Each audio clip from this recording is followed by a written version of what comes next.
Então, nós vamos abrir a nossa Bíblia no Salmo 19. O tema para essa manhã, para nós, é frutificando no conhecimento da palavra. Primeiro culto, nós falamos sobre a necessidade de frutificar. Então, essa palavra agora é um complemento do culto anterior, do primeiro culto. Frutificando no conhecimento da palavra. Quantos concordam comigo que nós estamos vivendo um tempo que temos que conhecer muito a Bíblia? Conhecer muito a palavra de Deus. Quantos concordam? Amém? Vamos ver o que diz o Salmo 19. Os céus proclamam a glória de Deus, o firmamento anuncia as obras das suas mãos, um dia discursa a outro dia, uma noite revela conhecimento a outra noite. Não há linguagem, não há palavras, e deles não se ouve nenhuma voz, nenhum som. No entanto, por toda a terra se faz ouvir a sua voz, e as suas palavras até os confins do mundo. Aí, pois, uma tenda para o sol, o qual, como noivo que sai dos seus aposentos, se regozija como herói a percorrer o seu caminho. Principia numa extremidade dos céus e até a outra vai o seu percurso. E nada refoge ao seu calor. A lei do Senhor é perfeita e restaura a alma. O testemunho do Senhor é fiel e dá sabedoria aos simples. Os preceitos do Senhor são retos e alegram o coração. O mandamento do Senhor é puro e ilumina os olhos. O temor do Senhor é límpido e permanece para sempre. Os juízos do Senhor são verdadeiros e todos justos igualmente. São mais desejáveis do que o ouro, mais do que o muito ouro depurado. E são mais doces do que o mel e o destilar dos favos. Além disso, por eles se admoesta o teu servo, e em os guardar há grande recompensa. Quem há que possa discernir as próprias faltas? Absolve-me das que me são ocultas. Também da soberba guarda o teu servo, que ela não me domine. Então serei irrepreensível, ficarei livre de grande transgressão. As palavras dos meus lábios e o meditar do meu coração sejam agradáveis na tua presença, Senhor, rocha minha e redentor meu. Glória a Deus. Que o Senhor se sirva em abençoar a leitura da sua santa e gloriosa palavra. Amém, meus irmãos? Por que devemos conhecer a palavra? Porque estamos lendo aqui o Salmo 19. O Salmo 19 enfatiza a palavra de Deus. Amém? E aqui diz assim: os céus proclamam a glória de Deus, o firmamento anuncia as obras das suas mãos. O que o salmista está dizendo? O salmista está dizendo que o universo físico revela o sol, as estrelas, o firmamento, né? Cada planeta na sua órbita, cada estrela brilhando, o universo infinito que os cientistas ainda não conseguiram descobrir, conquistar. Mas o que o salmista está dizendo é que Deus pode ser conhecido por meio da sua criação, por meio de tudo que foi criado. Então ele começa dizendo: os céus proclamam. Os céus proclamam que há um Deus glorioso, que criou todas as coisas. Diz, o firmamento anuncia, sem nenhum tipo de linguagem, sem nenhum tipo de fala, nós podemos ouvir a voz da criação, podemos ouvir a voz de todo o universo físico, dizendo, há um Deus, Criador do céu e da terra.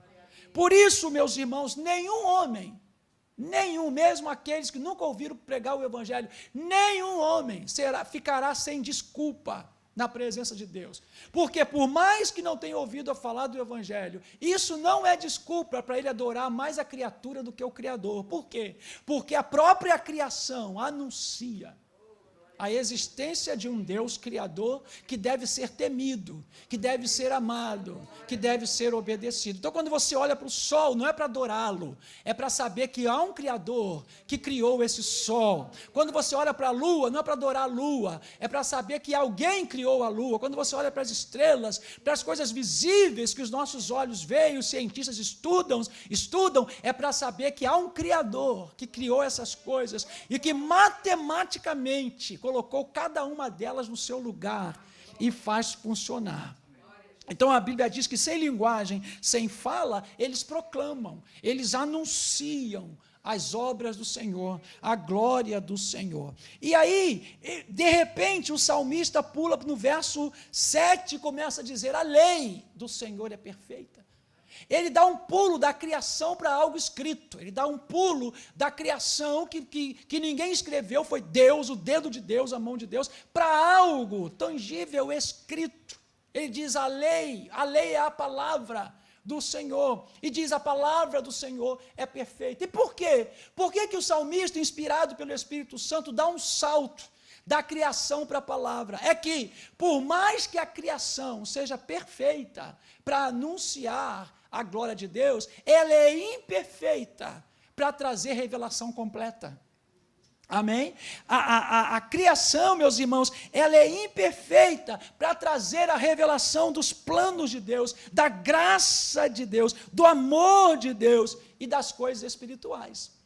Então, quando você olha para o sol, você sabe que há um Deus que criou o sol, que alguém superior, que um ser superior criou o sol. Mas o sol, por si só, é insuficiente para dizer que esse Deus nos ama, para dizer que esse Deus é o Deus de toda graça, para dizer que esse Deus tem revelação de quem Ele é e do que Ele pode fazer na nossa vida. Amém? Por isso, a criação é revelação da resistência de Deus, mas ela é imperfeita. Por quê? Porque só a palavra traz a revelação do grande amor de Deus, da graça de Deus, da bondade de Deus e do plano que Deus tem para as nossas vidas. Então nós precisamos conhecer a palavra de Deus, porque ela reúne as informações acerca da revelação de Deus. Ela reúne as informações acerca da vontade de Deus para a nossa vida. Isaías diz que ela traz para nós os pensamentos. Olha só,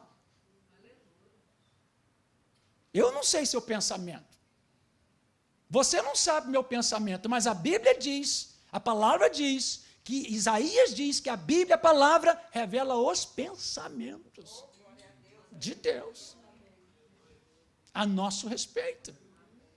Você fica maravilhado com isso, você pode dizer amém para isso. Então, nós precisamos conhecer a Bíblia, porque quando conhecemos a palavra, ficamos livres das heresias. E precisamos conhecer a Bíblia, porque quando conhecemos a Bíblia, temos argumentos, temos base para praticar, para obedecer. Nós estamos estudando a carta de Pedro, e é interessante como Pedro deixa muito claro na sua segunda carta, na sua primeira e na sua segunda carta, que não basta fazer o que quer para agradar a Deus. Nossas boas obras só têm valor em cima da palavra. Não é cada um fazendo o que acha melhor, caridade, bondade, não. Fazer o bem é bom, mas para Deus, Deus só reconhece a prática de boas obras em cima da doutrina, do ensinamento. Você pode fazer muita coisa boa, mas se não estiver dentro da doutrina, do ensinamento, não tem valor para Deus. Por isso o espírito do engano leva as pessoas à prática do bem, achando que a prática do bem leva a pessoa a Deus. Sim, a prática do bem é bom, tem que fazer, nós somos chamados para as boas obras, diz a palavra de Deus. Mas essa prática do bem tem que estar em cima da prática da palavra.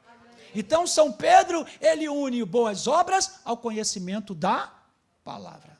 Amém? Porque tem coisa, gente, que é lícita, é legal, mas não está dentro da palavra. Amém? Você tem que entender isso, que o mundo está caminhando para regularizar coisas que antes eram irregulares, ilegais. Essas coisas serão legalizadas, regularizadas, mas não estarão de acordo com a palavra. Vou dar um exemplo. Se alguém quiser abortar, a lei vai autorizar, mas a palavra condena. Então a prática da boa obra não está apenas em seguir a lei e a legalidade, mas seguir o que a palavra de Deus manda fazer. Amém? E por isso, quanto mais praticarmos a palavra, mais perseguição teremos. A Bíblia ensina a dar valor à palavra. 2 Timóteo 3, 16, 17, Paulo ensina a Timóteo a depender da palavra no seu ministério. Paulo ensina a Timóteo, meus irmãos, a buscar a palavra e a pautar seu ministério sobre a palavra. E ele vai dizer que toda a escritura é inspirada por Deus para ensinar, para repreender, para corrigir, para instruir, para nos dar a dimensão da utilidade da palavra de Deus. Então, meus irmãos, nós evangélicos, nós temos como regra de fé e prática a palavra de Deus. A igreja, ela precisa andar na palavra. Ela não é superior à palavra. Ela não tem direito de tirar e de colocar e diminuir, formatar, fazer o que quiser. A igreja existe para obedecer à palavra. Aleluia. Por isso que a ideia evangélica coloca a igreja em submissão à palavra. A ideia católica coloca a igreja em cima ou acima da palavra. Para os católicos, a igreja é mais importante que a palavra, porque, afinal de contas, quem guardou a palavra foi a igreja, quem escreveu a palavra foi a igreja, quem canonizou a palavra foi a igreja. Então, para os católicos, a igreja tem autoridade de tirar livro, colocar livro, interpretar e fazer do jeito que quiser. E isso levou a igreja à heresia, ao afastamento da palavra. Então, nós voltamos para a palavra com a reforma, e a reforma diz só a palavra. Só Cristo, só a fé, só a palavra. E o apóstolo São Paulo vai dizer: Timóteo, segue a palavra, obedeça a palavra, ela é poderosa para te ensinar, te repreender, te corrigir, te instruir, te dar a dimensão da utilidade dessa mesma palavra. Amém? Glória a Deus. E diz que a palavra de Deus, lá em Timóteo 3, 16, 17, não dá para a gente buscar aqui na Bíblia, verso 17, parte B, diz que ela é poderosa para preparar o homem de Deus, para que o homem de Deus seja perfeito e perfeito para toda boa obra. Quantos homens de Deus nós temos aqui? Quantos servos de Deus nós temos aqui? Quantos homens e mulheres de Deus nós temos aqui? Então, meus irmãos, a palavra de Deus, ela é inspirada por Deus e ela é poderosa para nos tornar perfeitos e perfeitos na realização de toda boa obra. Aleluia, glória a Deus. Vamos ver o que o salmista diz aqui da palavra de Deus. Vamos ver que Davi fala aqui sobre a palavra de Deus, nesse Salmo 19. Vou falar em 5 minutos. Vocês, amém? Glória a Deus. Eu sei que dia dos pais, hoje os pais vão orar contra, então eu tenho que... Aleluia. Eu sei que em casa a esposa está preparando algo gostoso para vocês. Amém? Esse salmo ele tem 2 partes, né?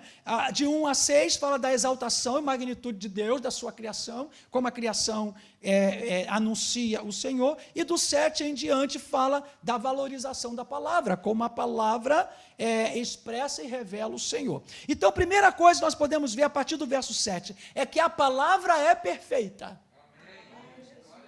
A partir do verso 7, Davi começa a falar sobre a lei, a palavra. A palavra do Senhor é perfeita. Glória a Deus. Então, se você quiser perfeição, não busque no homem. E não busque na igreja, busque na palavra. Seu conteúdo é perfeito, ela é perfeita, e ela visa o aperfeiçoamento do homem. A Bíblia nos fala em Romanos 12, 1 e 2, que devemos renovar a nossa mente pelo poder da palavra de Deus, para que possamos experimentar qual seja a boa, perfeita e agradável vontade de Deus. Então, não existe igreja perfeita, existe uma palavra perfeita. Amém. Aleluia. Quer ser perfeito? Siga a palavra.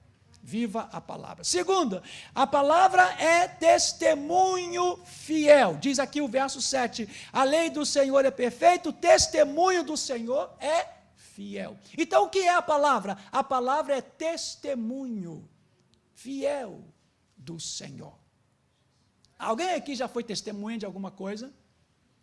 Alguém já foi testemunha? Se você foi testemunha de alguma coisa dentro da igreja ou diante de um juiz, você tem que falar a verdade. Porque se você não falar a verdade, você dará falso testemunho. Agora, o que Davi está dizendo? Davi está dizendo que a Bíblia, a palavra de Deus, dá um testemunho fiel. Você não pode crer em Deus e não crer na palavra. Então você vê os artistas, você vê os políticos, você vê o mundo lá fora dizendo que crê em Deus, mas diz que a Bíblia é de homem. A Bíblia foi o homem que escreveu. Não tem como. A Bíblia é o testemunho fiel. Tudo que Deus é, está na Bíblia. Tudo que Deus faz, está na palavra. Tudo que Deus pretende, está na palavra. Tudo que eu preciso saber, está na palavra. Então a palavra é testemunha fiel. Ela tem autoridade. Amém? Ela fala do que Deus propôs para cada um de nós, do plano de Deus para a nossa vida. Terceiro, diz o verso 8, os preceitos do Senhor são retos. Agora a palavra aqui não é lei, ela é testemunho, mas agora aqui é chamada de preceito. Verso 8. E preceitos são ordens. Tudo isso quer dizer palavra. Preceitos são ordens, preceitos são instruções, preceitos são tudo aquilo que Deus deixou para a gente fazer. Então, se Deus falou assim, vai ali, faça dessa maneira, são preceitos. Se você fizer de outra maneira, está furando o quê? Quebrando o preceito. Então, nós vivemos com preceitos e de preceitos. E o reino de Deus é formado de preceitos. Amém? Então, a Bíblia diz que os preceitos do Senhor são as instruções, são as ordens do Senhor para a nossa vida. Então, se você quer uma vida abençoada, os preceitos do Senhor para uma vida abençoada estão aqui. Quarto, diz, contém, ou a palavra são os mandamentos do Senhor. Diz, o mandamento do Senhor é puro. O que são os mandamentos? São os decretos do Senhor, as leis do Senhor. São puros, porque o nosso Deus é puro. Nosso Deus é santo. 1 de João, capítulo 1, verso 5, diz que Deus é luz, e nele não há treva alguma.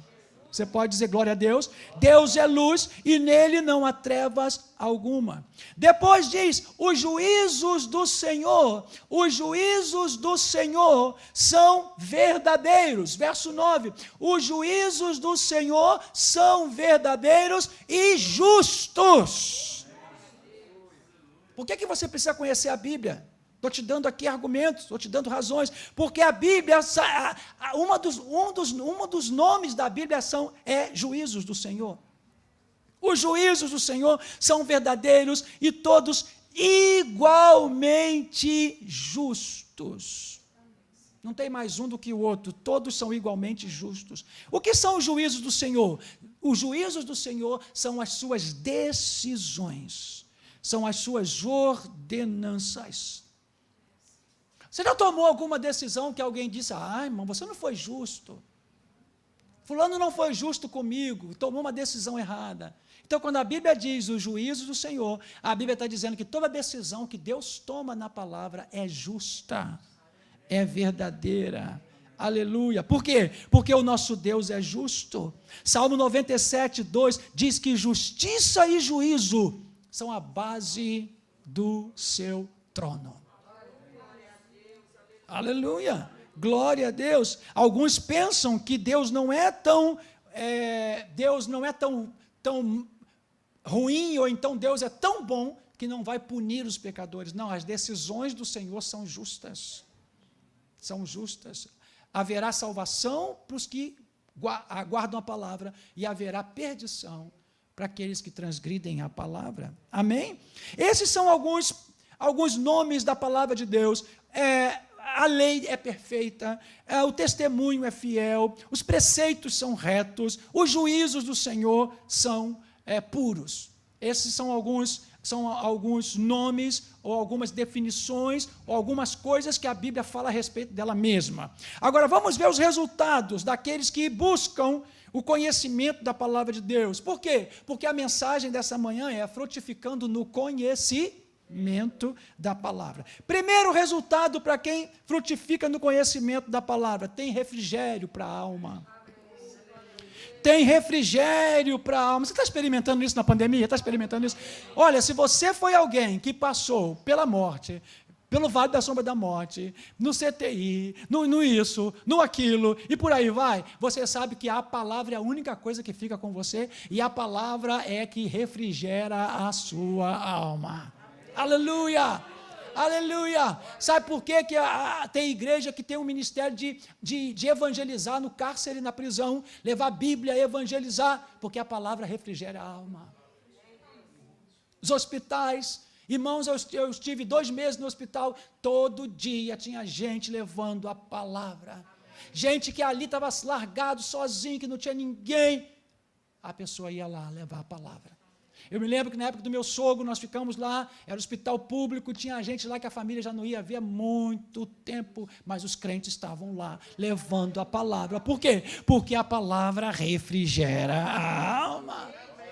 Aleluia! Nós estamos precisando da palavra. O diabo está trazendo depressão, sequidão, pânico, anseio. E a Bíblia diz aqui que a palavra do Senhor, a lei do Senhor é perfeita e refrigera. Ou seja, traz conforto, traz consolo para o coração atribulado, traz descanso, elimina a ansiedade. Aleluia. Deixa eu falar algo com os irmãos. Vai chegar o tempo, irmãos, que vão tirar a Bíblia da nossa mão. Nós temos que nos preparar. Olha, está chegando o tempo que vão tentar fechar as igrejas, queimar as Bíblias. Nós vamos ser impedidos de orar, de cantar, de reunir, e a única coisa que vai sobrar, gente, é a palavra. E tem gente que vai ter que decorar a Bíblia, e tem gente que vai ficar meio perdido, porque não sabe nada, nem o Salmo 23 sabe falar. Aleluia. E você não vai ter pastor para te consolar, não vai ter A, não vai ter B, não vai ter C, você só vai ter a palavra. Outra coisa, outro resultado de quem frutifica na palavra, tem sabedoria. Diga glória a Deus. O testemunho do Senhor é fiel e dá sabedoria a quem? Aos simples. Há uma diferença entre possuir conhecimento e ser sábio. Eu posso conhecer a Bíblia toda e mesmo assim não ser sábio. Porque a sabedoria, meus irmãos, vem do Espírito Santo de Deus, usando a palavra na nossa vida. Anota aí o que é sabedoria. Sabedoria é usar o conhecimento da palavra de forma positiva e abençoadora. Deixa eu te dizer algo, a Bíblia é capaz de dar sabedoria aos simples. A minha avó dizia que a Bíblia educa. A minha avó sempre falava isso para a gente. A Bíblia educa. A gente chega na igreja todo mal educado. A Bíblia vai educando a gente. Entra, daqui a pouco está um gentleman, uma dama. Porque a palavra de Deus educa. Se você é crente 20 anos, não está educado ainda, palavra em você, tem que ser de palavra. Porque a palavra de Deus dá sabedoria aos simples, a palavra de Deus educa. Outra coisa que a palavra de Deus traz, alegria para o coração. Os preceitos do Senhor são retos e alegram o... irmão, o que alegra o coração? O que alegra o coração, gente? O que alegra? A palavra.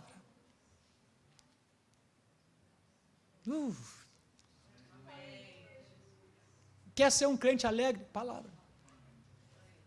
Não diz o dinheiro, não diz a fama, não diz a cachaça, não diz o uísque, não diz a palavra. Então é inadmissível um crente abatido, entristecido, depressivo a vida inteira. O choro dura uma noite, mas a alegria vem pela manhã. A palavra de Deus produz alegria no nosso coração. A Bíblia diz que a verdadeira alegria nos dá força para viver. Aleluia! Então devemos guardar a palavra com alegria, e ela vai produzir alegria. E a alegria é uma das características do reino de Deus. Romanos 14, 17 diz que o reino de Deus é alegria. Aleluia, alegria no Espírito Santo. Outra bênção do conhecimento da palavra é ilumina os olhos. Olha, gente, um sermão tão simples, uma aula de escola dominical, mas que faz uma diferença na nossa vida. Verso 8 diz: os mandamentos do Senhor, o mandamento do Senhor é puro e ilumina. Você enxerga o que ninguém enxerga. O que significa isso? A lei do Senhor, a palavra do Senhor, o mandamento do Senhor te traz esclarecimentos. Não te deixa cair no erro. A palavra de Deus é luz. Jesus é luz. A Bíblia diz que ela é lâmpada. Salmo 119. É lâmpada para os nossos pés e é luz para o nosso caminho. Então, se você quer uma vida iluminada, um caminho iluminado, porque, irmãos, não basta andar num caminho, tem que ter luz no caminho. Você precisa da palavra. Segue, pauta a tua vida pela palavra. E você não vai errar. Não vai tropeçar nas pedras. Não vai cair nos buracos. Amém? Ilumina os olhos. Como tem gente cega. Gente, como tem gente crendo em qualquer coisa. Vai agora na internet, esse pessoal do YouTube fala qualquer coisa, todo mundo crê, todo mundo acredita, todo mundo vai atrás. É preciso da palavra. A palavra alegra o coração e ilumina os olhos. Quinto, a palavra permanece para sempre. E eu gosto do verso 9, porque o verso 9 diz: o temor do Senhor é límpido e permanece para sempre. Sabe como o salmista chama a palavra aqui? Sabe como Davi chama a palavra de Deus aqui? Do temor do Senhor. Sabe o que é essa Bíblia aqui? Não é para enfeitar a estante, é o temor.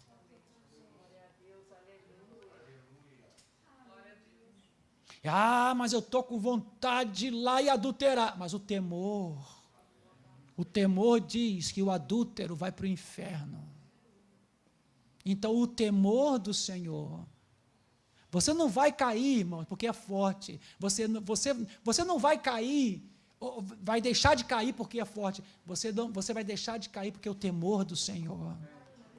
Não é porque você é forte, não é porque você é santo, não é porque você é especial, melhor que todo mundo. É porque o temor do Senhor está no seu coração. Aleluia! E diz, esse temor do Senhor, essa palavra, permanece para sempre. Lembra do primeiro culto que nós falamos sobre as duas bases da frutificação? A primeira é permanecer. A palavra, irmãos, não é para ser escutada e quando você sai ali, vem o passarinho e rouba a semente. Não, é para permanecer no seu coração. A palavra é duradoura. A Bíblia diz em Mateus 24:35 que tudo vai passar, mas a palavra de Deus permanece para sempre. Verso 11, estou terminando já, tá? Verso 11, o salmista diz: além disso, pela palavra, pelos mandamentos, né, pelos juízos, pelo temor, se admoesta o teu servo. Naquele tempo não tinha pastor, Davi era rei. Davi é que mandava no povo. Hoje nós temos pastores, mestres, professores, discipuladores. Mas naquela época Davi era o rei, Davi é que mandava. Mas ele diz: olha, eu me admoesto, eu me corrijo pela tua palavra, pelos teus mandamentos, pelos teus preceitos, o teu servo se admoesta, se desperta. Você não precisa de um pastor dizendo para você que você está errado. A Bíblia diz. A Bíblia diz, a Bíblia nos admoesta quando nós estamos errados. Então a palavra de Deus corrige. Verso 13, olha que coisa linda. Também da soberba a palavra guarda o nosso coração. Sabe que tem gente que é soberba porque conhece a palavra? Tem gente, irmãos, que é soberba porque conhece a palavra. Mas a Bíblia diz que a palavra tira a soberba do nosso coração.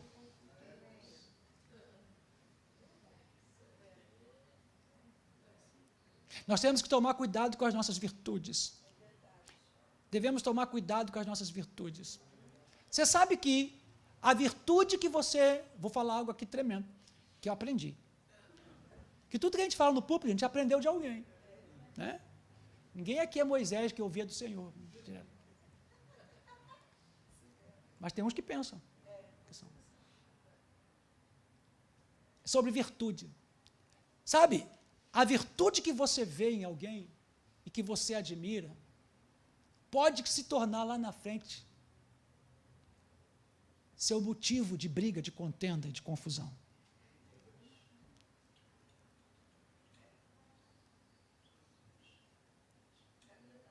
Pisca.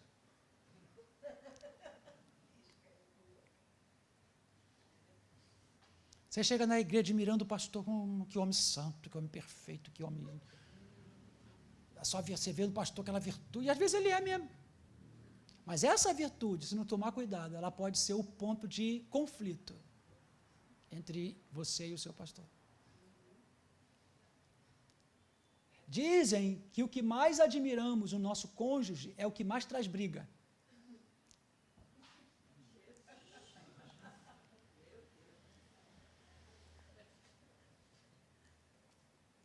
Eu só vou usar como exemplo, tá? Não estou falando o que é. Eu vou usar como exemplo o músico. Você chega assim, o cara é fera, mas ele é muito bom, é a virtude dele, muito bom toque.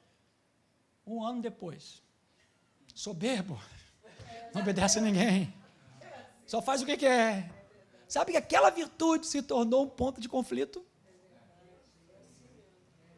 O que você admirava no seu cônjuge que hoje você briga com ele por causa disso?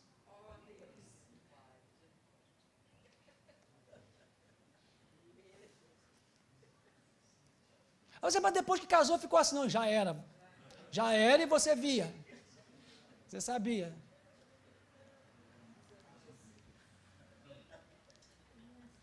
Vamos voltar para a palavra?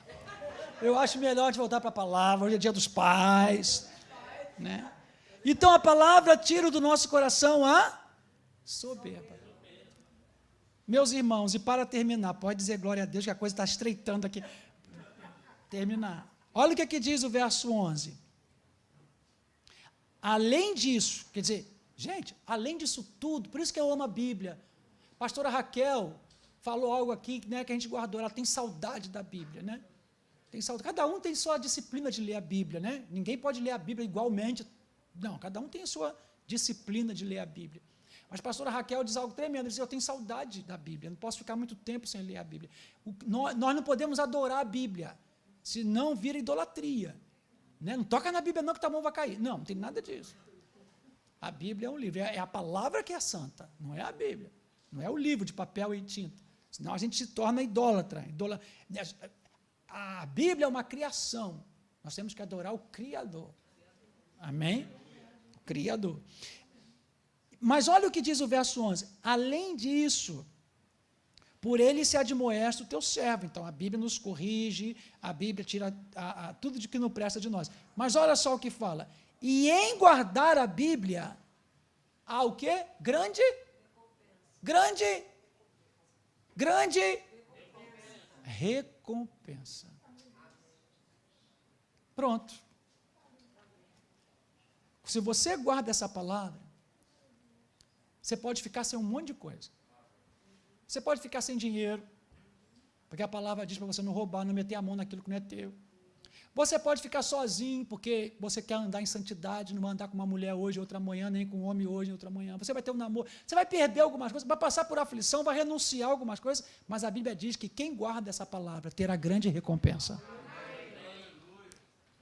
Terá grande recompensa. Em guardar, só em guardar, já é uma grande recompensa. Então, nesta manhã, irmãos, vamos frutificar na palavra. Eu quero desafiar todos os irmãos da comunidade Chamar que procurem uma célula. Não fiquem sem a célula. Irmãos, nós não precisamos sair de casa mais. Nós só precisamos aprender a linkar, a entrar. E eu tenho certeza que alguém vai te ensinar. Então, todos os irmãos da comunidade Chamar, ali na célula, nós vamos aprender a palavra, nós vamos orar, nós vamos ter comunhão. Então, querido, você não precisa mais sair de casa, você só precisa gastar 1 hora, um tempinho, para que você frutifique na palavra de Deus. Vamos ficar de pé e vamos orar. Senhor, nosso Deus e Pai, obrigado por esta manhã, obrigado porque foi uma manhã de adoração, de louvor, Senhor, a Ti.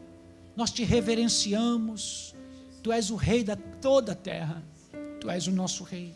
Obrigado, Senhor, pelo ensino bíblico desta manhã. Senhor, nos faz frutíferos. Tira de nós a esterilidade. Tira de nós, Pai, todo tipo de impedimento, dentro de nós e fora de nós. Senhor, nós estamos na videira verdadeira, e nós temos que dar frutos que glorifiquem o Pai.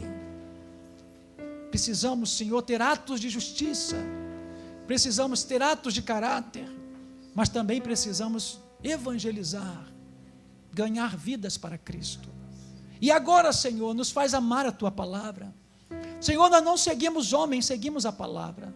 Não seguimos nome de igreja, seguimos a palavra. A palavra, Senhor, é a Tua boca, é lâmpada para os nossos pés e luz para o nosso caminho. É perfeita, é pura, é fiel, é o temor que temos do Teu nome. Em guardar a Tua palavra, somos recompensados, Senhor. Ela alegra o nosso coração, ela nos corrige e ela tira de nós toda a obra da carne, Senhor. Que assim, Pai, a Tua palavra seja guardada no nosso coração, para nós não pecarmos contra Ti. Que possamos ser o povo da palavra, o povo da palavra, o louvor da palavra, o culto da palavra, os milagres da palavra. Senhor, que possamos ser a Tua carta, a Tua palavra aberta para o mundo. Que a Tua igreja cresça no conhecimento da palavra. Põe em nós o desejo de conhecer a Tua palavra e de ensinar a Tua palavra. E vai moldando a nossa vida conforme a Tua palavra. Que esta igreja, Senhor, seja pregadora da palavra e não apenas ouvinte, mas praticante da Tua palavra. Agora, Senhor, leva-nos em paz. Abençoa o dia dos pais, dá-nos um almoço abençoado, Senhor, faz reconciliação, ministra perdão, Senhor, um telefonema, uma palavra, um gesto, pode operar um grande milagre. Visita os lares e as famílias, que essa semana seja de bênçãos e de vitória. Assim oramos, te agradecemos, em nome de Jesus.